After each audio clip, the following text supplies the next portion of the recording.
关系，不是字看得越多就是越好，但是每个人视野宽度不一样。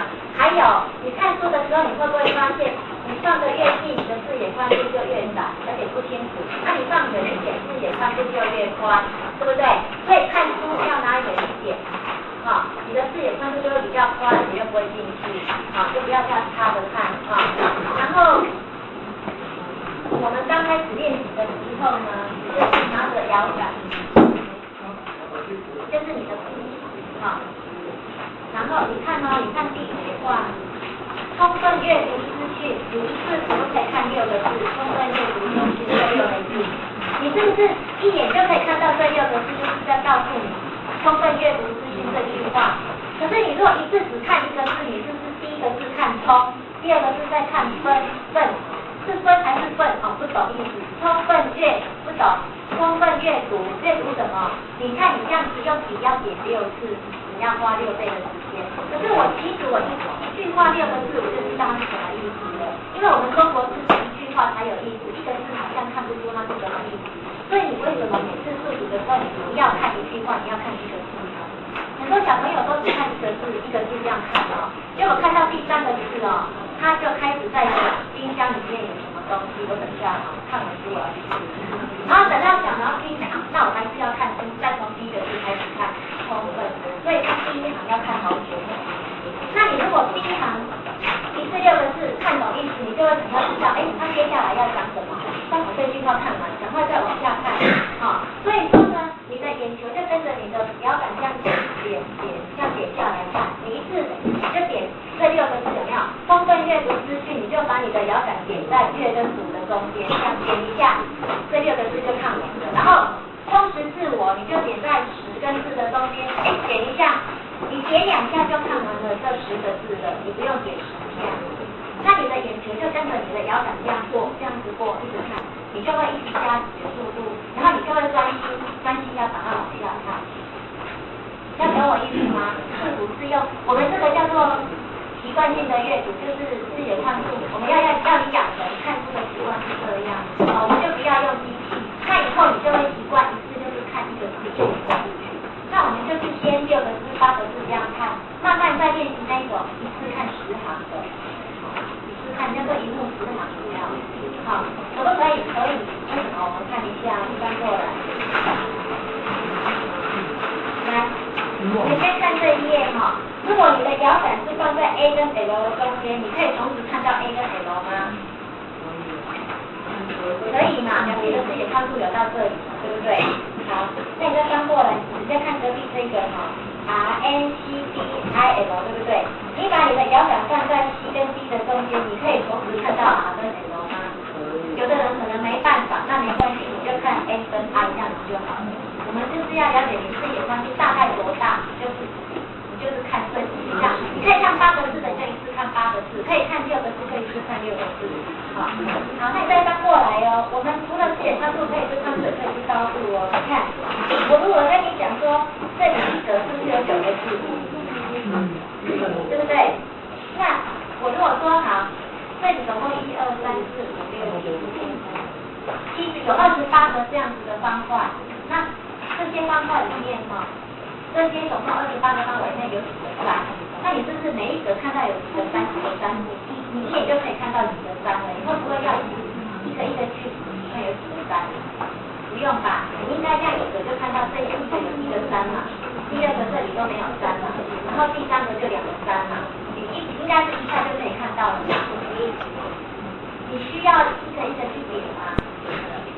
不用嘛，因为我们的视野是有宽度跟高度，所以说你说可不可以一目10行？可以的，但是我是不太建议这样子因为我们有时候你一目10行，对理解力可能会比较降低。好，那等一下我们在做测试的时候呢，后面这里有个基础篇跟进阶篇有没有？第一篇的时候呢，我等一下如果跟你说几秒，你把它记下来，我们会帮你算每分钟的阅读次数。然后呢，等一下会做题目，那题目你再看看你是总共几名对比，那就是你的理解力。好，那每分钟的阅读次数呢？如果很快的，但是你的理解力降低的话，那我们就不要你速度一直加快，我们要加强你的理解力。等到你的理解力已经提升上来了，再来加快你的阅读次数。好，这样子你才知道说，有的人看得很快啊，分钟看了1、2千字，可是他理解力都没有啊，那等于是没有看的。这样有没有问题？好，那你就是自己做事情，然后看你的进步程度是怎么样，好不好？好。然后那个玉伟，希望等一下来聊时间。那你就一直练几秒，你举手的时候你就练几秒。那我就一个好了。好。那我要帮他们算每个钟跟你知道。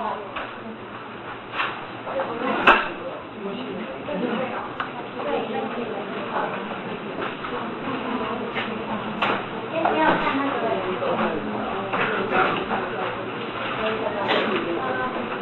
啊，你们书先不要看，然后现在看看。或者是他车跟玉伟是有朋友太大，所以他不要听到声音马上。对，他听到声音马上说几秒，这样好不好？好，因为你讲的谁嘛，对不对？然后你说开始大家开始看，你现在就不要先看，然后你们看完以后立刻就做题目。你们出声音他就讲秒数，就把那个秒数记下来，然后立刻做题目，这样好不好？好，然后你记得哦，你看的时候拿着摇杆，然后呢一次就是这样点，好，你的眼球就跟着你的摇杆这样点下来。我们就不要用那个，我们本来是有那种打开的那种机器的，可是我觉得这样稍微影响到一下，因为每个人速度不一样。好，好，你们就是用摇杆这样的，好，然后眼睛就这样看过去哦，这样赶快看过去，不是这样一直点，但我觉得不错，他眼球这样子看过去，好，用这种方法看得过去。然后你说开始就开始。看第一篇呢，是4月4日写给大家的。你说开始就开始，预备，开始。3秒。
好，那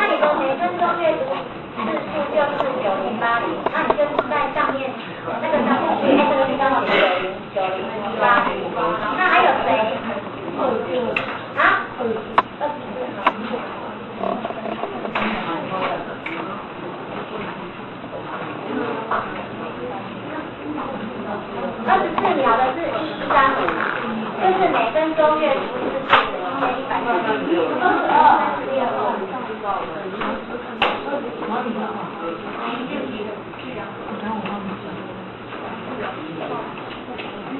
刚才说几秒？32、36、36是756。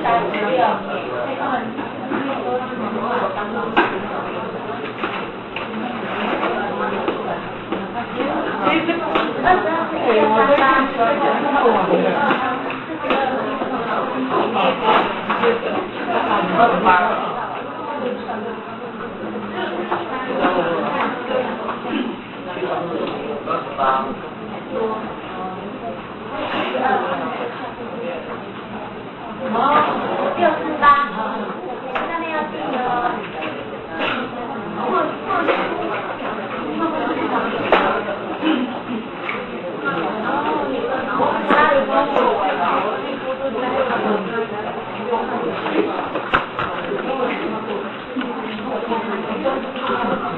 908，还有谁？28跟多少？是多少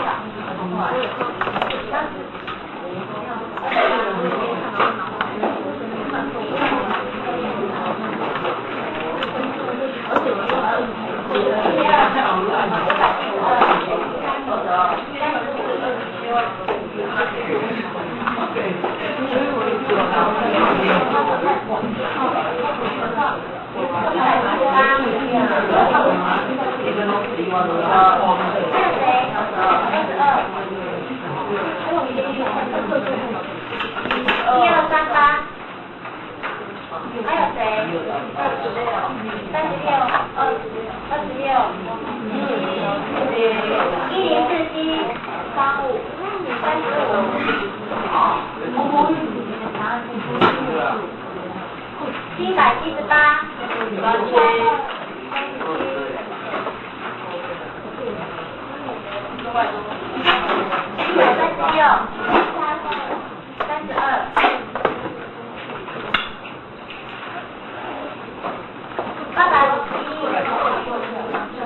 还有谁？还有没有要问的？没有了吗？好，那你们在上面记每分钟阅读字数。好，然后呢，我们再做下一篇，然后我们就这样一直做，然后看你的每分钟阅读字数跟你的记忆。好，那刚才有全对的举手。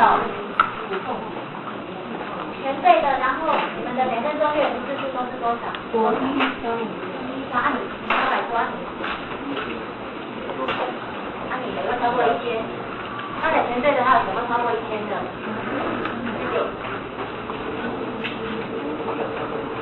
当秒的那个，好，那你就是看他很快的，那你要看看那个理解力，现在就是这样子哦。他有学过，他可以用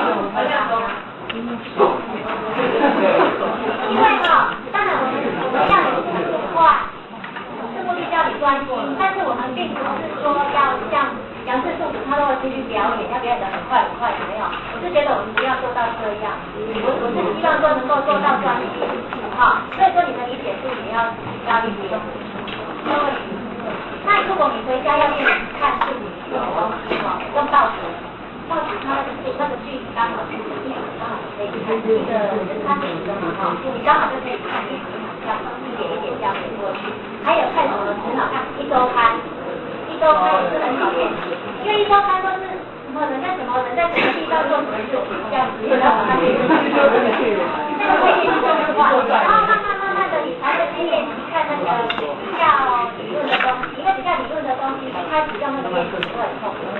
还有那个什么哈利波特啊也很好练习，哈利波特那种东西也是一些情节哦，你可以很快的这样练习看过去，然后这样慢慢哦你会养成习惯，好。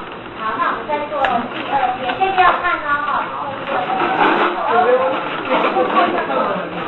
再做一篇啊，再做一篇，然后下次慢慢练习，看大家。因为我第1篇我没有看写。我在想，你看现在到最后可以每个人都3篇字，每分钟可以到3篇。我不要不是，都开始，你再张开哦，先不要看哦。预备，开始。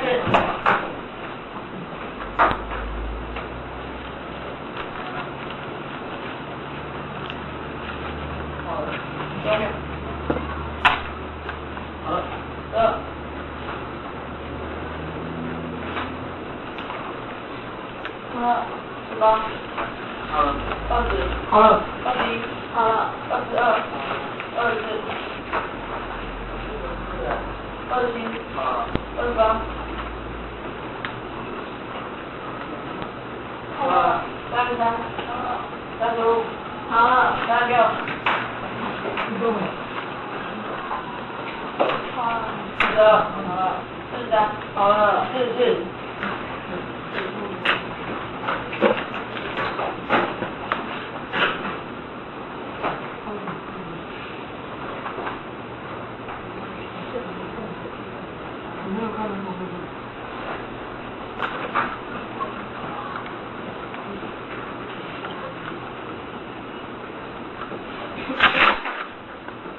有1000字以上的举手，要全部对哦。2000字的，3000字的，没有4000的嘛哈。你那个7000多的，那你谁啊？你是7000多，对。哇！可他那个书好像就直接影印在本上。啊，你以前看过这些？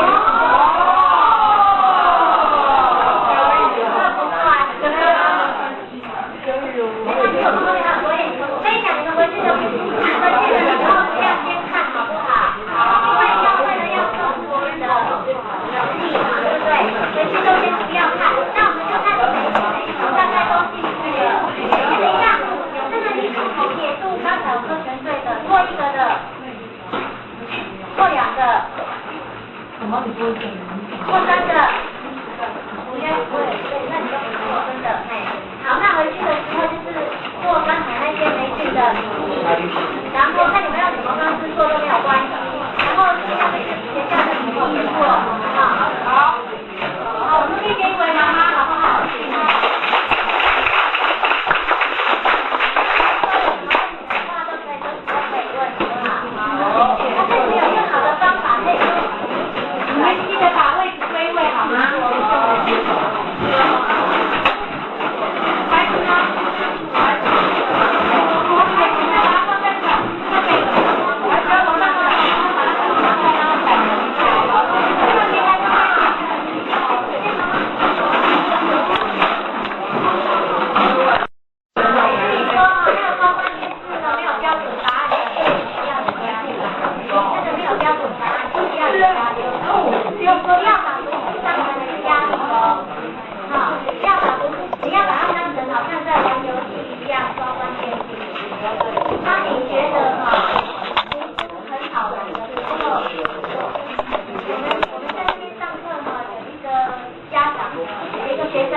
如果你都分不出来，就是其他类的话，那你们都是其他类呀，那是真的生命不了。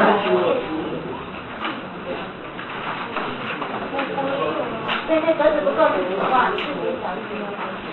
那格子不够自己画。啊，你如果写错了，就把它圈起来，这样才知道哪些你写错了。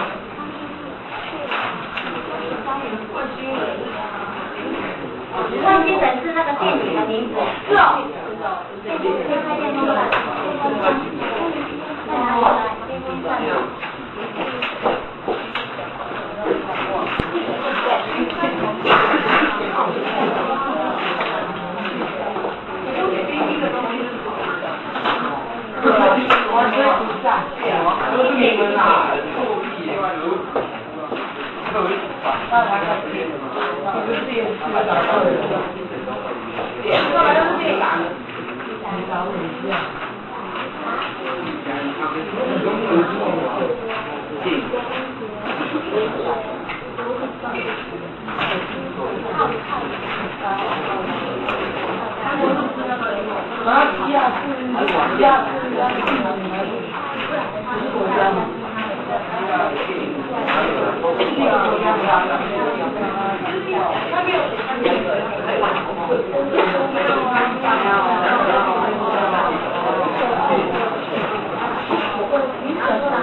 跑马拉松。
一般的就好了，马上。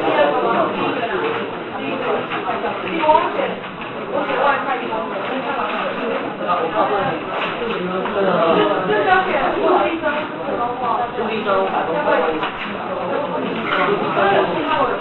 陆地生海东会，还有我也不用，然后这个地方就好了，这里是分别的，气有起来。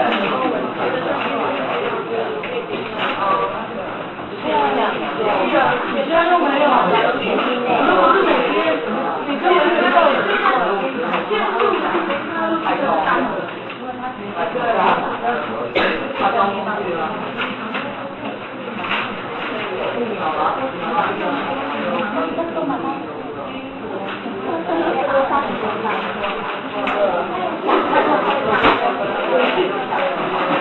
然后还有。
看你们大概都知道怎么分的哈。对，那其他的话你们就可以不加分哈。我知道，我已经知道你们会要加分，因为你会不会觉得，如果要你记那种那么杂乱的东西，你是不是先分类以后再来记就比较好，对不对？所以说有时候要记东西是要利用技巧的，不是拿起来就往上放。有时候你就是要用一些小方法，像分类法。式选好之后呢，你就是要把它分类，它是分类图吧，它是属于原因的，还是它是属于定义的，还是它今天是在属于它是在讲什么的，你要把它分好，那你在做笔记的时候才能够分清楚。好，那这边第15页有个用电须知，如果今天要你记用电须知这7项，你可以分吗？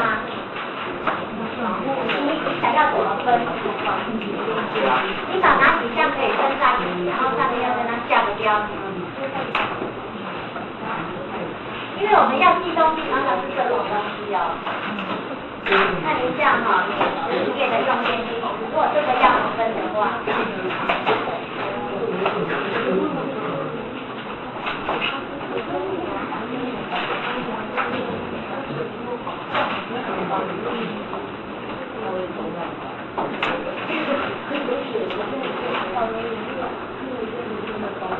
看一下用电须知，你想要怎么分？有没有人想要用什么方法可以分？啊？其实总共有7项，对不对？那你这里如果要你分类的话，你想要怎么分？然后你标题是什么项？可不可？可以什么？可以的是什么？你会分成哪里？不可以的是什么？你要用。这个不可以是说不可以，不可以，我就说不可以。我手上就写1全都可以。那有没有人想到用什么方法？安全不安全？哦，安全不安全？那你觉得安全的哪几项不安全的哪几项？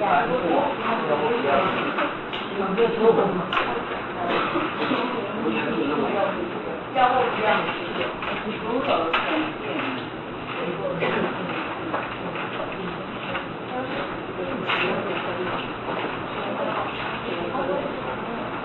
记这大家可以回去这样看哦。如果说，如果我遇到这种有条纹的，那我要记的话，再来怎么把它分会比较好记。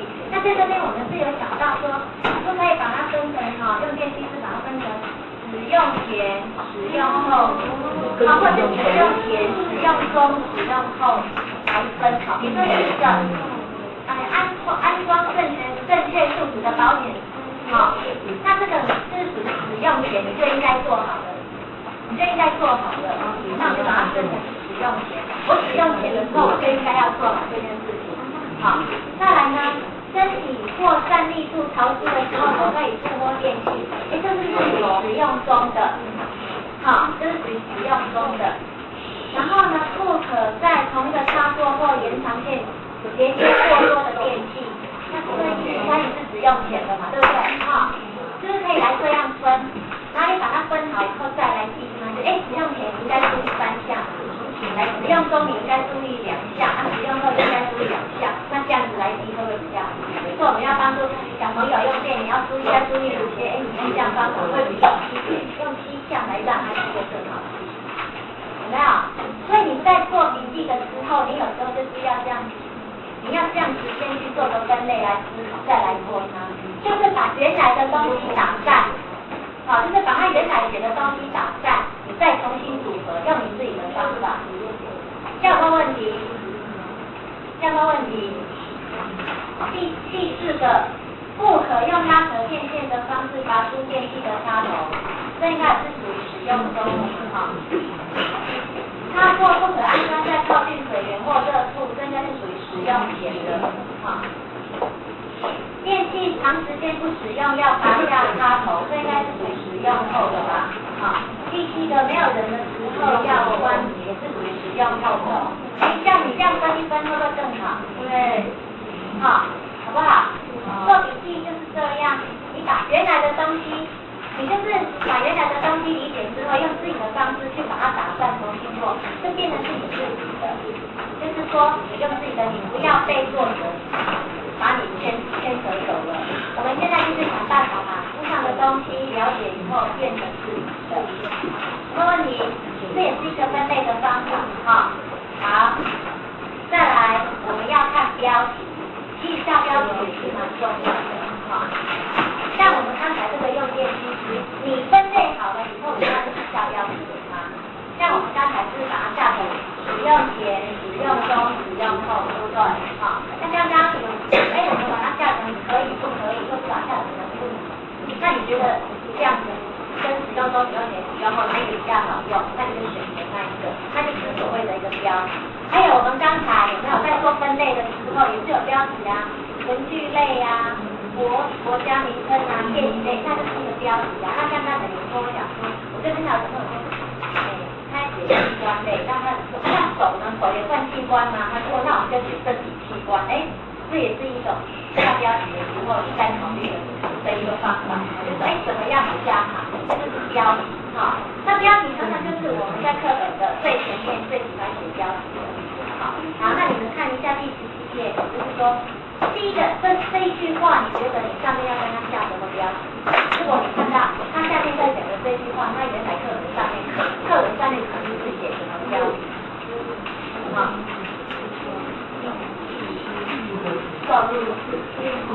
来第一个哈，通往西域的道路畅通以后，你们自己看下来，看你们跟西域更爽还是第一个第一页。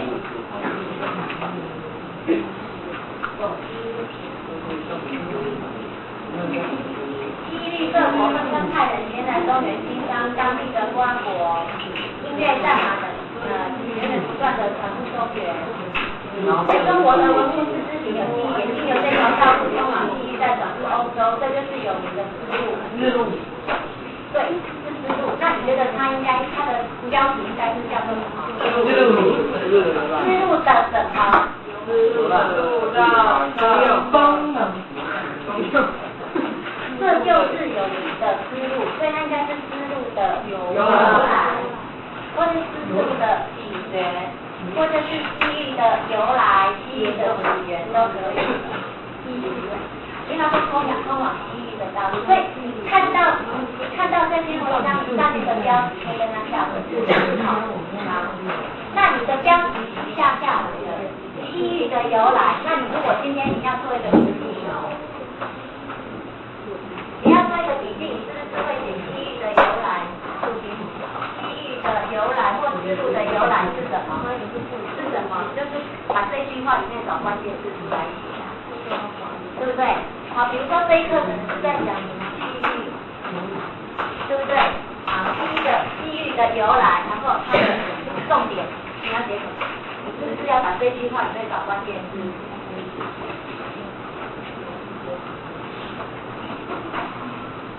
这句话里面的关键字是什么？那你就把它写在后面。也就是说，这一段话的关键字你已经找出来了，你上面要下一个标题叫做丝路的由来。标题是这样的。那丝路的由来可能是什么？可能好几点啊。它的标题都是西域的由来，就好像刚才那个用电机一样啊。使用前有3点，使用中有2点，使用后有2点，这样子的。就是这样很简单。像刚才的用电机就是这样分出来，就是一个实际的，就是一个实际的。好，再来第二个，宗族每年2月15日的团结日。宗族团结日的礼俗，好不好？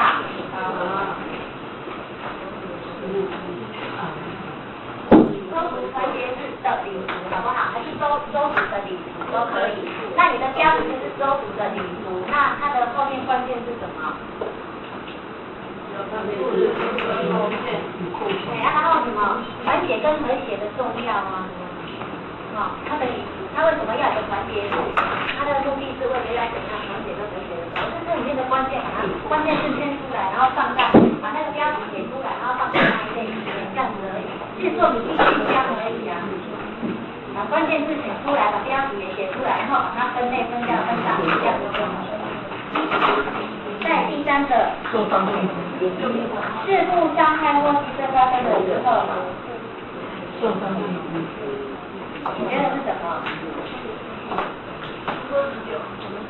啊？急救需急救需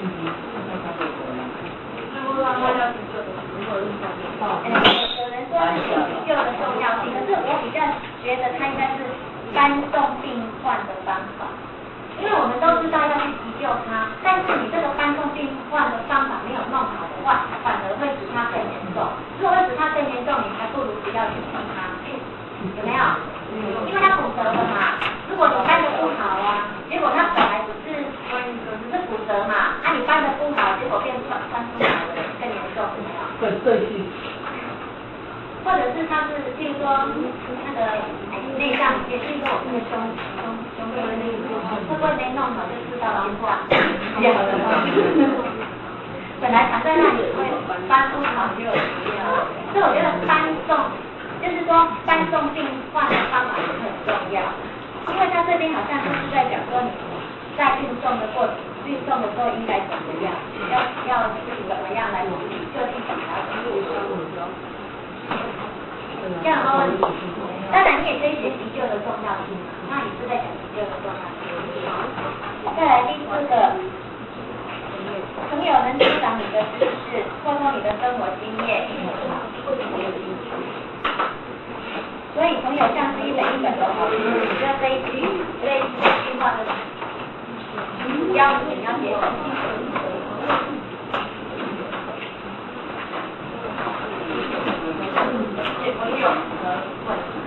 朋友的什么？朋友2个字叫标题哦。你要把这些啊或很快这些东西写进基本上对呀，没错啊，朋友的好处，朋友的重要性。有没有？你们上不是前面都会常常写标题，把那些拿出来应用呢？朋友的重要性啊，有没有？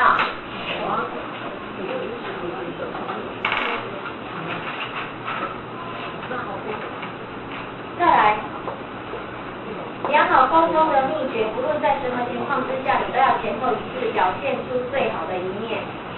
这个最简单的。对啊，这叫良好沟通的秘诀啊。好，再来 ，IBM 就是服务已成为该公司的象征跟信念，成为全公司广大员工的价值观念。那这一句话你要怎么设标？他用一些有信念。啊？ IBM 的系列吧。IBM 的系列，然后后面也要加个服务，因为它这边是要讲服务，你也可以说是服务的重要。好，它重点在讲服务的重要。那第七个，管理时间就像管理金钱，这句话是什么？如何管理？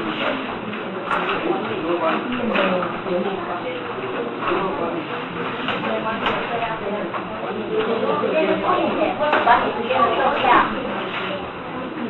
这很简单啊，这个公在上面就可以找到了。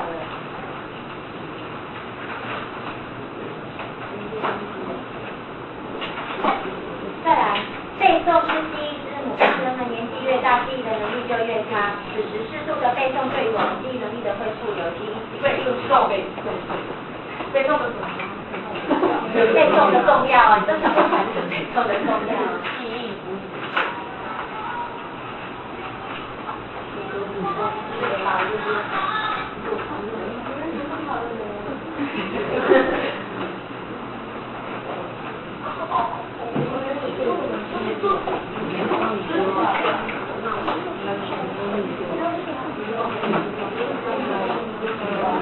再来，一般人常说书到用时方恨少，尤其在今天所谓知识爆发的时代，更使人有深也的重要性。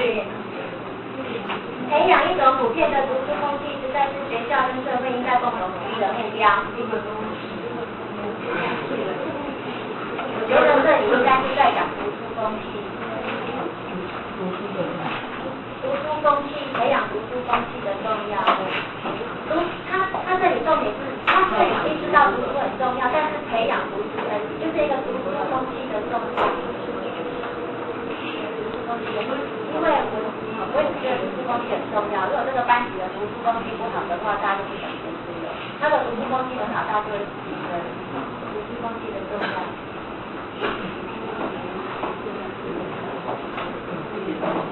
我觉得在家里也是一样，在家里如果说，朋友在读书的时候，妈妈也跟着他一起看，他就比较看得下去。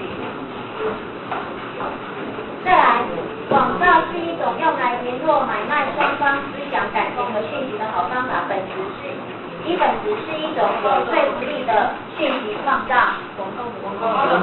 对，广告的越来越容易了。再来，穿山甲行动缓慢。穿山甲。穿山甲的什么？特性，对，穿山甲的特性。再来，泰国首都曼谷的水上市场是像一般的江村赶集一样，根据觉得它是什么？曼谷的景象，对不对？他是在描述那个景象。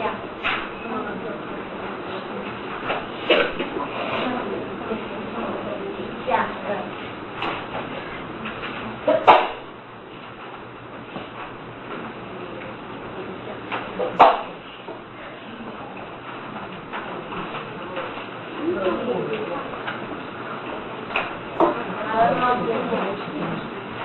好了，那我们做笔记的方法已经学了，已经把这个方法都学了，我们现在开始融会贯通的哦。还记不记得那一天演讲的时候，做一个复兴大红点？记不记得那个复兴大红点？有没有？那个复兴的大红点，我们是不是先把关键字圈出来？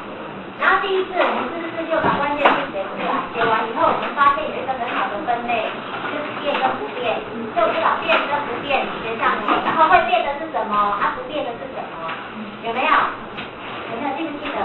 好，那一样，它是不是先选关键字，选完以后它去分类，把它分成变跟不变，然后它就去下标题了。标题就是会变的有什么？不变的有面积跟形状，会变的呢是它的位置，还有它的颜色。然后呢，颜色是怎么变？然后它的面积是怎么样？长宽多少？它的形状像什么？椭圆形。它的距离是怎么样？就把它写下来，就这样而已。那一篇文章100-200个字的，就被你们收起来，剩下90个字，是你的笔数的同学，就这样子。好，那我们现在来看一下第19页笔记的应用。那你要做这一篇以前，你要先怎么样？浏览，对不对？然后浏览以后呢，你就要开始去选关键字，然后你要看要怎么去做分类，下标题。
湾的移民身份17世纪以前是怎么样，以后是怎么样？你可以把它分17世纪以前。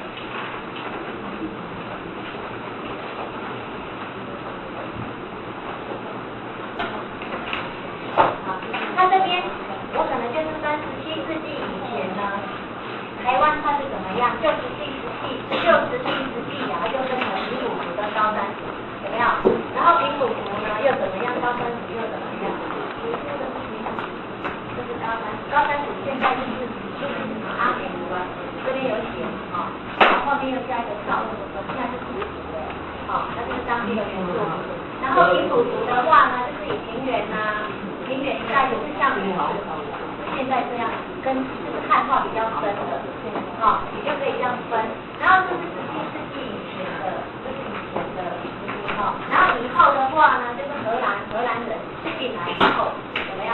然后后来又陆陆续续有那个清朝那时候有很多汉人又进来，然后那时候不是又分成泉州、漳州、客家，就是我会把它分17世纪是和以后的，然后分成2段。那你们回去写写看，好不好？这个是你们现在历史课程的，对，教过了，对不对？教过了，然后教过了你就会了吗？一直都做过。老师那时候是用什么方法做？也是跟17世纪做的啊。对。做。后面的课都是很对啊。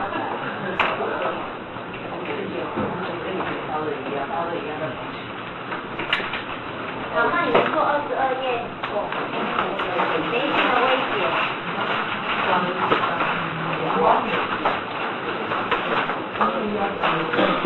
那媒体的威胁，你们回去做看哈。就是媒体对我们威胁会产生什么样的结果啊？然后呢，它要怎么预防啊？那如果发生的时候该怎么办？然后发生了。事情发生，它会造成后面有什么样的结果？就是说，你把这些东西都放进去。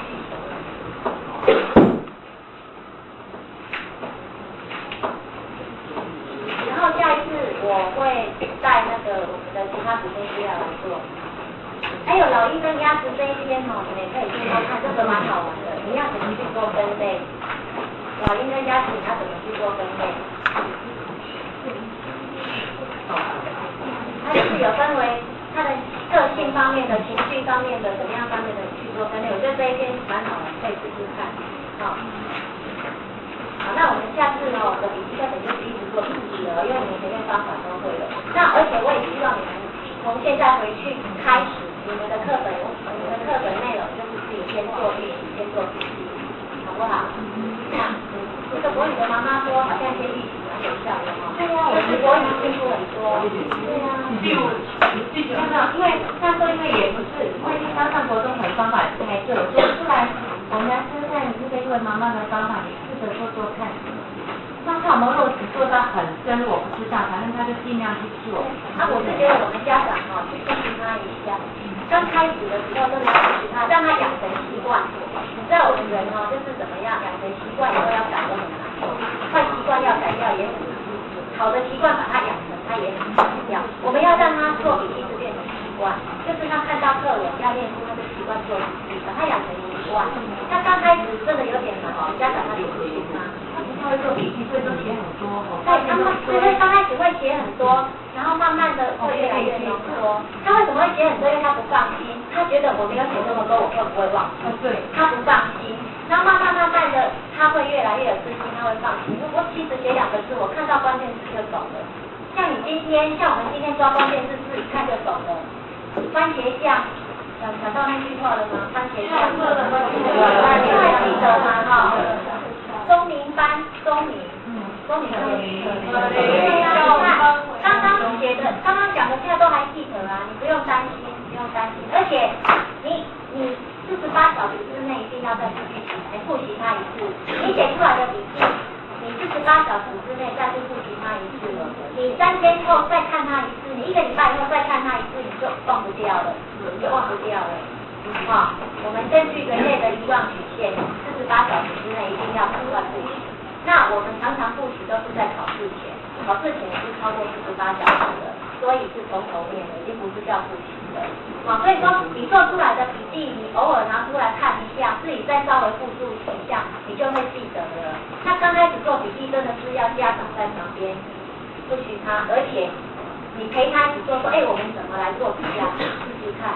然后他做完以后，我们家长的字拿起来以后，跟着他的笔记说，你就念关键字给他，你讲给我听。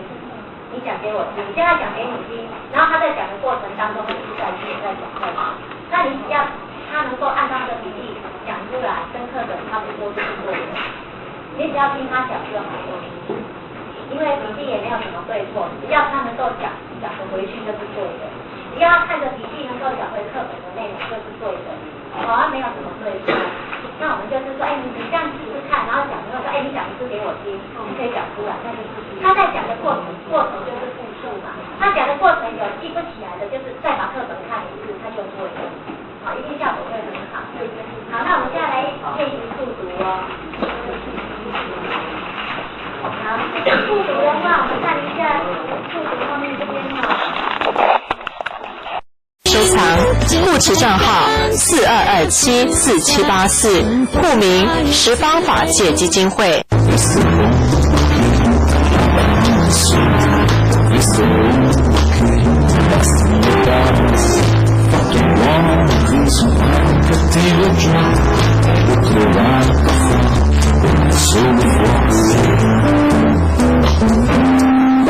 山姜的花洗发精以姜及何首乌研制而成，姜能深层洁净头皮，促进新陈代谢。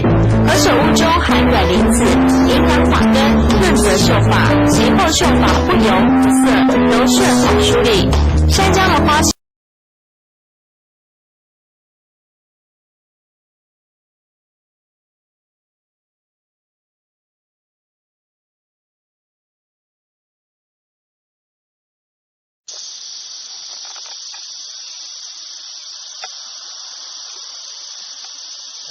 南靖糖厂休闲卖场这边有飞机，还有坦克车。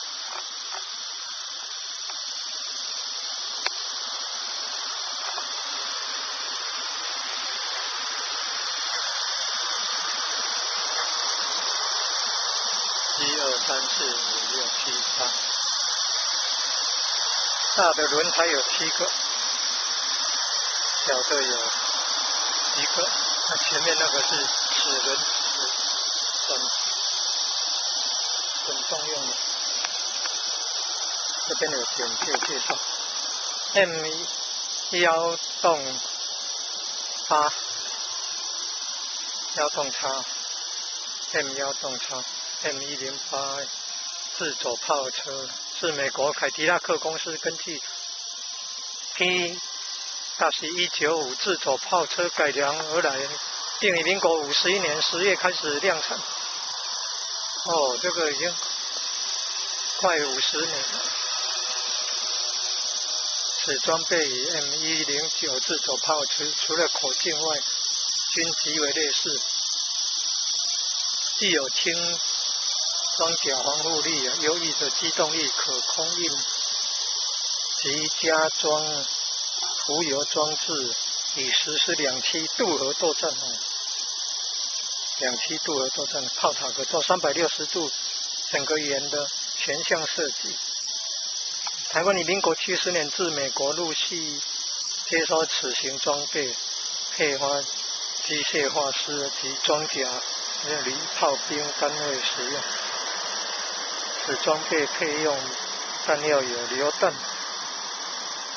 手榴弹那个榴弹、破甲弹可以破对方战车那个甲装甲破甲弹，还有照明弹、花烟弹等，有效杀伤面积为580平方公尺以上列举。